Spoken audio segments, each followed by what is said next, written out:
नमस्कार, India news Haryana देख रहे हैं आप। आपके साथ मैं हूं सुरभि तिवारी। तो फटाफट अंदाज में फटाफट खबरों का रुख कर लेते हैं। देश में कोरोना मामलों में लगातार गिरावट दर्ज की जा रही है। 24 घंटे में 1,33,000 से ज्यादा नए केस सामने आ चुके हैं। 2,897 मरीजों की मौत हुई है। दूसरी लहर के बीच अब देश में एक्टिव केस 17 लाख से ज्यादा है। कोरोना मरीज के ठीक होने के रिकवरी रेट में बढ़त देखी गई है। 24 घंटे में 2,11,000 मरीज रिकवर हुए। महाराष्ट्र में कोरोना के केस लगातार कम हो रहे हैं। एक दिन में महाराष्ट्र में कोरोना के 15,169 नए मरीज मिले हैं, जबकि 29,000 कोविड मरीज ठीक हुए हैं। 553 मरीजों की जान चली गई है। दिल्ली में 24 घंटे में 623 से ज्यादा केस मिले हैं। 103 मरीजों ने दम तोड़ा है। दिल्ली में अब 9,000 से ज्यादा केस एक्टिव। प्रदेश में 24 घंटे में 1,171 नए केस मिले। 78 कोरोना मरीजों की जान चली गई। 2,705 ज्यादा मरीज ठीक हुए हैं। अब एक्टिव केस 14,000 से ज्यादा है।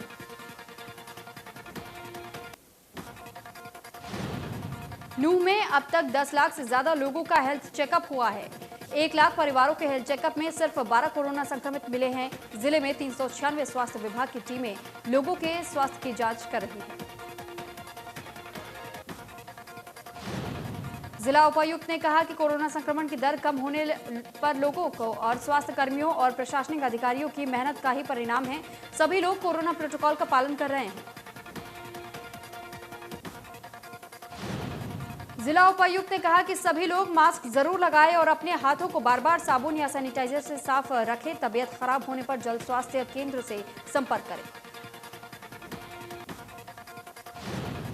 जिला उपायुक्त ने कहा कि ग्रामीण इलाकों में कोरोना की रफ्तार पर लगाम लगाने के लिए स्वास्थ्य और प्रशासनिक अधिकारी पूरी मुस्तैदी के साथ काम कर रहे हैं।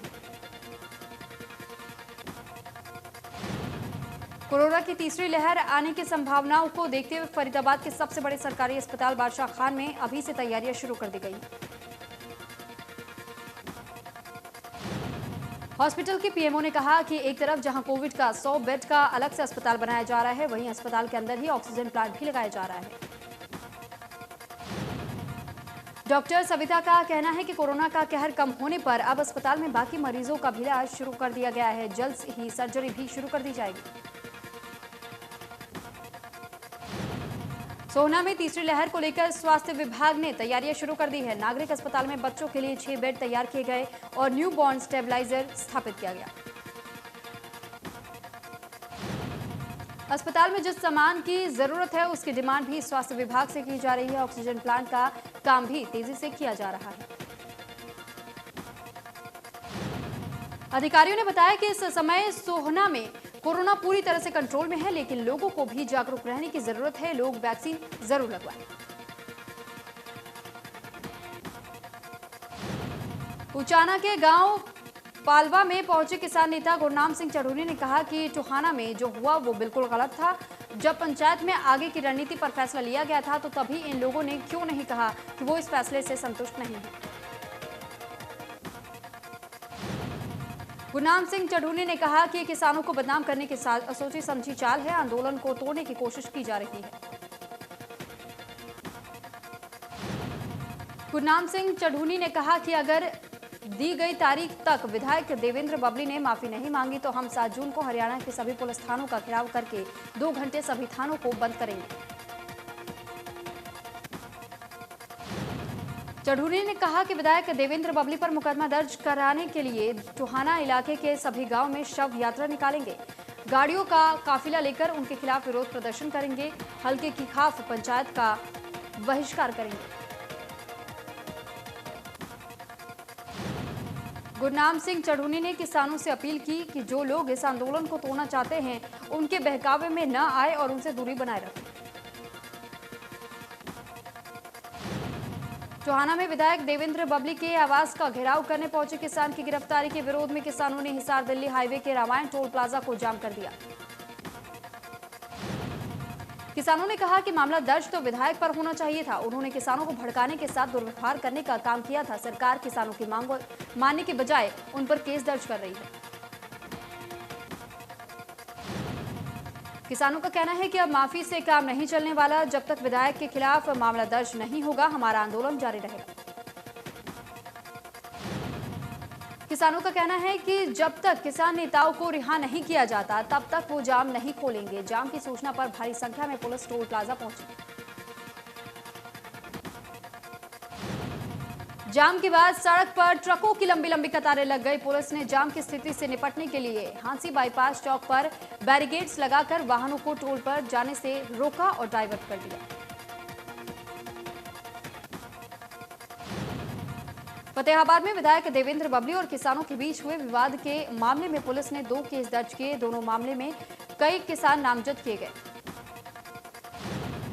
टोहाना विधायक देवेंद्र बबली के निजी सचिव और एक अन्य की शिकायत पर मामला दर्ज किया गया। 9 किसानों कथित एक कांग्रेस नेता को नामजद किया गया। 2 साध्वियों के रेप मामले में सजा काट रहे राम रहीम को सुनारिया जेल से कड़ी सुरक्षा के बीच रोहतक पीजीआई लाया गया। राम रहीम को पेट में दर्द होने की वजह से अस्पताल लाया गया और टेस्ट होने के बाद वापस जेल भेज दिया गया। पीजीआई की ओपीडी और लाला श्याम लाला बिल्डिंग को पुलिस छावनी में तब्दील कर दिया गया और किसी को भी अंदर नहीं जाने दिया गया।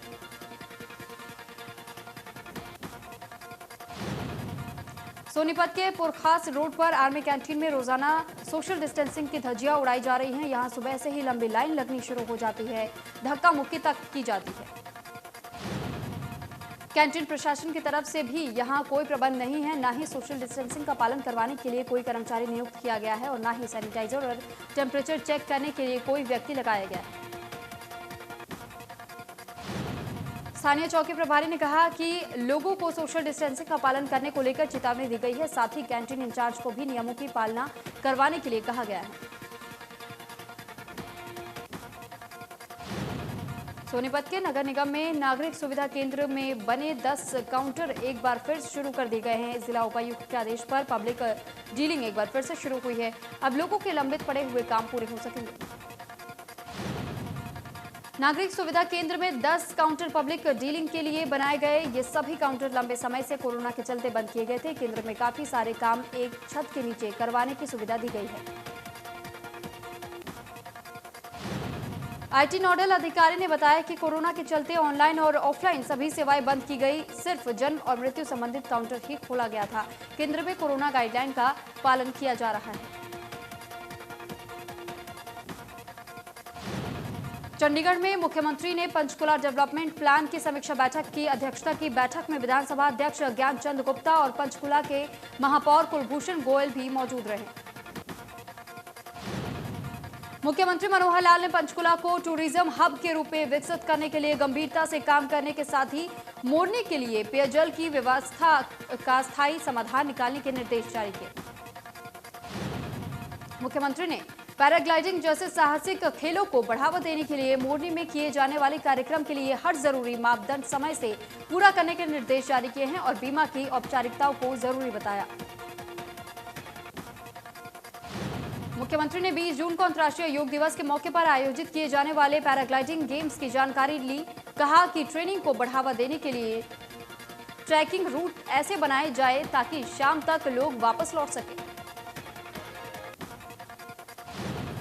मुख्यमंत्री ने ज्ञानचंद गुप्ता को कहा कि उन्हें पंचकुला के विधायक होने के नाते चंडीगढ़ एयरपोर्ट से पंचकुला की कनेक्टिविटी के विषय पर केंद्रीय सड़क परिवहन मंत्री से मिलना चाहिए ताकि प्रोजेक्ट जल्द से जल्द सिरे चढ़े।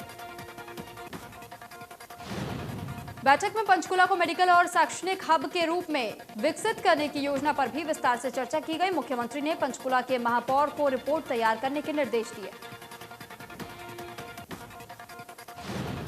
बैठक में बताया गया कि पर्यटन को बढ़ावा देने के लिए पंचकुला से मोरनी रोड के किनारे लगभग 20 एकड़ में वाटिका और वन स्थापित किए जाएंगे। नक्षत्र वाटिका में सभी 27 नक्षत्रों से संबंधित पौधे लगाए जाएंगे। नक्षत्रों के बारे में जानकारी भी इस वाटिका में मिलेगी। सुगंध वाटिका में सुगंध बिखेरने वाले पौधे लगाए जाएंगे। राशि वन में सभी 12 राशियों से जुड़े पौधे लगाए जाएंगे। मुख्यमंत्री ने बैठक के दौरान अधिकारियों से राशि से जुड़े पौधे के बारे में पूछा। इन वाटिकाओं का शिलान्यास 5 जून को पर्यावरण दिवस के अवसर पर मुख्यमंत्री करेंगे। मुख्यमंत्री ने सेक्टर 23 के डंपिंग ग्राउंड की चर्चा के दौरान कड़ा संज्ञान लेते हुए इसे तुरंत प्रभाव से डूरीवाला में शिफ्ट करने के निर्देश जारी किए हैं। कहा कि ग्राउंड में कूड़ा डालना तत्काल बंद किया जाए और इसे साफ करवाया जाए।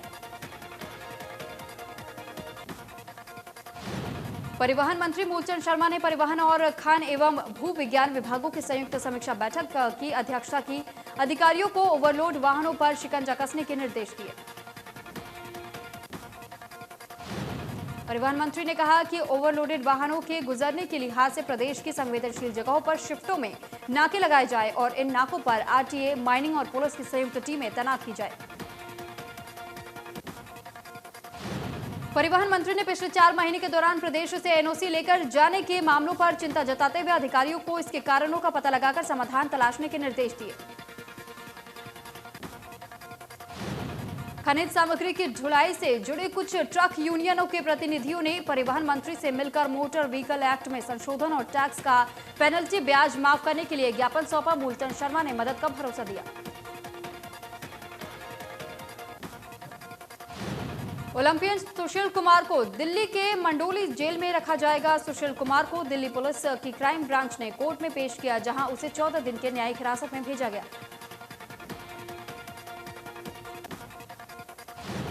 दिल्ली पुलिस का कोर्ट में कहना था कि मामले में उनके पास सुशील कुमार के खिलाफ बेहद अहम सबूत वो वीडियो है जिसे वारदात के समय बनाया गया था। सुशील कुमार को फिर हरिद्वार और पंजाब लेकर जाने की जरूरत है। पंचकुला में मोरनी के पर्यटन स्थल टिक्कर ताल के बड़े तालाब में डूबने से एक युवक की मौत हो गई, जबकि दूसरे को स्थानीय व्यक्ति ने निकाल लिया। सूचना मिलने पर मोरनी पुलिस मौके पर पहुंची। पंजाब के गुरदासपुर के रहने वाले 4 दोस्त टिक्कर ताल घूमने पहुंचे थे, जहां उनमें से 2 दोस्त ताल में नहाने उतरे थे। यमुनानगर के बाजारों में ऑडिवन नियमों की कितनी पालना हो रही है, इसको लेकर करीब डीसी और एसपी ने शहर के कई बाजारों का दौरा किया। कई जगह ऑड और इवन दोनों नंबर की ही दुकानें खुली मिली। डीसी और एसपी ने नियमों का उल्लंघन कर रहे दुकानदारों को समझाया और चिताया। कहा कि नियमों को लेकर किसी तरह की कोई कंफ्यूजन ना रखे, जो भी नियमों का उल्लंघन करेगा उसके खिलाफ कार्रवाई की जाएगी। एसपी ने बताया कि कोरोना की पहली और दूसरी लहर में अब तक मास्क के 50,000 चालान किए जा चुके हैं। नियमों का उल्लंघन करने पर 140 एफआईआर दर्ज की गई है। सोनीपत में आईएमए सदस्यों ने अस्पताल में हाथों पर काली पट्टी बांधकर ओपीडी में काम किया और योग गुरु बाबा रामदेव के खिलाफ सरकार से जल्द कार्रवाई करने की मांग की।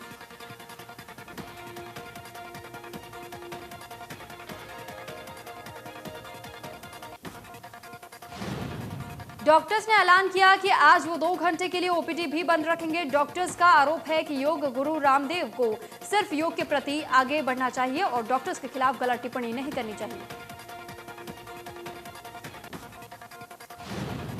सोनीपत में स्टेट नोडल डायरेक्टर मोनिका कोड़ा ने अस्पताल सहित टीकाकरण सेंटरों का निरीक्षण किया। कई घंटे तक हॉस्पिटल में रहकर उन्होंने व्यवस्थाओं का जायजा लिया और डॉक्टर से कोरोना की तीसरी लहर पर चर्चा की।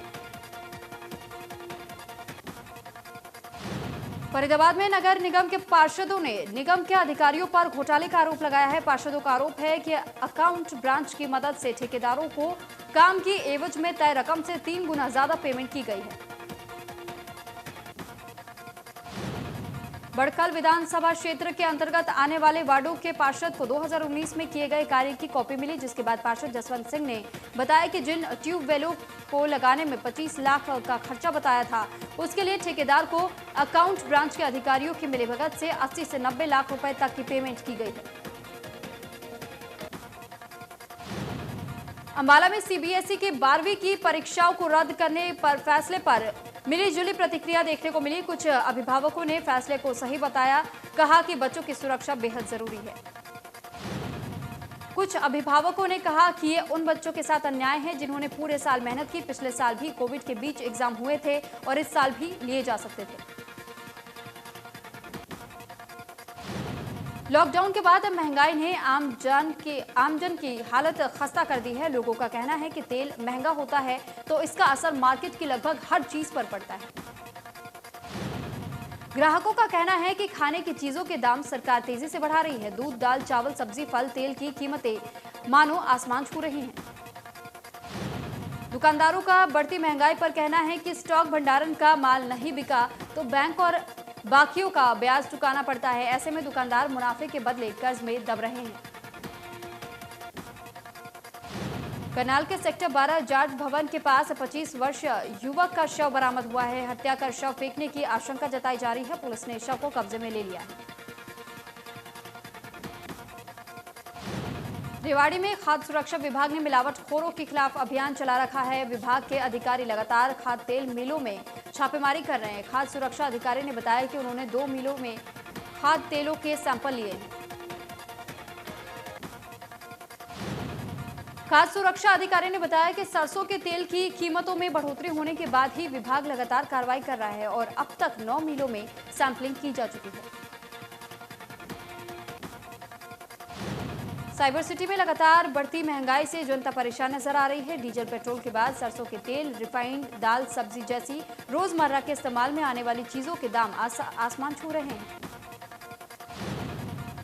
आम जनता की माने तो कांग्रेस के घोटालों से परेशान होकर मोदी जी को वोट दिया था, लेकिन अब मोदी सरकार भी कांग्रेस की राह पर चलने लगी है। चंडीगढ़ पुलिस की नाइट कर्फ्यू के दौरान मस्ती, बिना मास्क, बिना सीट बेल्ट रात को कार में झूमते नजर आए। आला अधिकारी ने दोबारा न करने की हिदायत पर छोड़ा।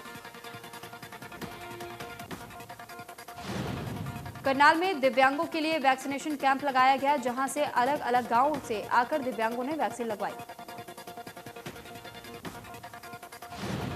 वहीं दिव्यांगों का कहना था कि प्रशासन को गांव तक वैक्सीन पहुंचाने का प्रयास करना चाहिए, क्योंकि आने में परेशानी होती है या फिर कोई ट्रांसपोर्ट की व्यवस्था करनी चाहिए।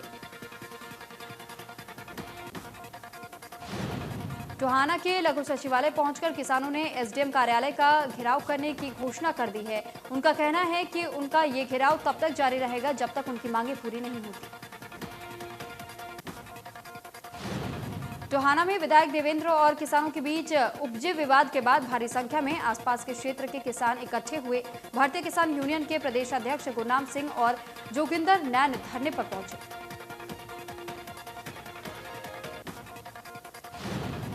सिरसा में चिकित्सकों को लेकर बाबा रामदेव की ओर से की गई टिप्पणी के विरोध में आईएमए ने काला दिवस मनाया। आईएमए चिकित्सकों ने हाथों पर काली पट्टी बांधकर ओपीडी।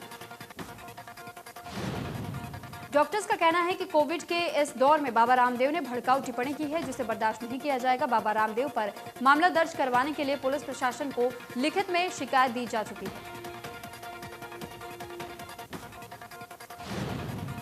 सिरसा में कृषि कानूनों के चलते किसानों ने रिलायंस शोरूम बंद करवाने का ऐलान किया है।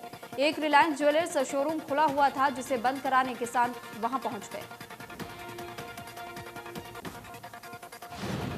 सूचना मिलने पर शहर थाना पुलिस भी मौके पर पहुंची और किसानों को समझाने की कोशिश की, लेकिन किसान नहीं माने। इसके बाद शोरूम बंद कर दिया गया। फरीदाबाद में कोरोना के बीच बच्चों में मल्टी सिस्टम इन्फ्लामेटरी सिंड्रोम की बीमारी देखने को मिल रही है। फरीदाबाद में इस बीमारी के करीब 25 मामले सामने आ चुके हैं और सभी बच्चों का निजी अस्पतालों में अलग अलग इलाज चल रहा है। इस बीमारी को लेकर वर्ल्ड हेल्थ ऑर्गेनाइजेशन के तत्वाधान में भारत के 4 बेड मेडिकल संस्थानों के द्वारा 100 बच्चों के साथ रिसर्च जारी है और ये सभी वो बच्चे हैं जो कोरोना संक्रमित हो चुके हैं। पानीपत में पश्चिमी यमुना नहर में दोस्तों को कच्चा नारियल खिलाने के लिए व्यक्ति ने नहर में छलांग लगा दी और तेज बहाव में डूबने से उसकी मौत हो गई। सिरसा और आसपास के इलाकों में पिछले 2 दिनों से रुक रुक कर हो रही बारिश किसानों के लिए फायदेमंद साबित हुई। नरमा, कपास और ग्वार की फसलों के लिए बारिश वरदान साबित हुई। कृषि उपनिदेशक ने बताया कि सिरसा में करीब 1,90,000 हेक्टेयर में कपास, नरमा की खेती की गई है। पूरे इलाके में कहीं ज्यादा तो कहीं कम बरसात हुई है, जो इन फसलों को फायदा पहुंचाएगी। नारनौल में हैफेड तेल मिल में आग लगने से करोड़ों रुपए का नुकसान हो गया। आग पर नारनौल, अटेली, रेवाड़ी, महेंद्रगढ़ और दादरी से आई दमकल विभाग की गाड़ियों ने काबू पाया। आग को बुझाने के लिए तकरीबन 100 से ज्यादा पानी का गाड़ियों का इस्तेमाल किया गया। आग लगने का अभी कोई कारण सामने नहीं आया है। मिल में अग्निशमन यंत्र नहीं लगे थे और न ही एनओसी ली गई। अभिनेत्री जूही चावला द्वारा 5G वायरलेस नेटवर्क को लागू करने के खिलाफ लगाई गई याचिका पर दिल्ली हाईकोर्ट में सुनवाई हुई। कोर्ट ने जूही की याचिका पर अपना फैसला सुरक्षित किया। जूही के साथ इस मामले में 2 और लोगों ने याचिका लगाई है। उनमें से एक की तरफ से पेश हो रहे कपिल सिब्बल ने कहा कि 5G को लॉन्च करना सरकार की पॉलिसी है, लेकिन अगर इसको लॉन्च करके आर्टिकल 14 का उल्लंघन हो रहा है तो फिर उसको रद्द किया जाना चाहिए। होमवर्क से परेशान कश्मीरी बच्ची का पीएम मोदी से की गई अपील का असर हुआ है। जम्मू कश्मीर के एलजी ने वीडियो के वायरल होने के बाद स्कूली बच्चों पर दबाव कम करने के लिए जम्मू कश्मीर में नीतिगत बदलाव की शुरुआत की। मनोज सिन्हा ने ट्वीट कर लिखा कि स्कूल शिक्षा विभाग ने पहले से 8वीं तक के बच्चों के लिए रोजाना होने वाली ऑनलाइन क्लासेस को 1.5 घंटे करने का तय किया है। ये 2 सीजन में होगा।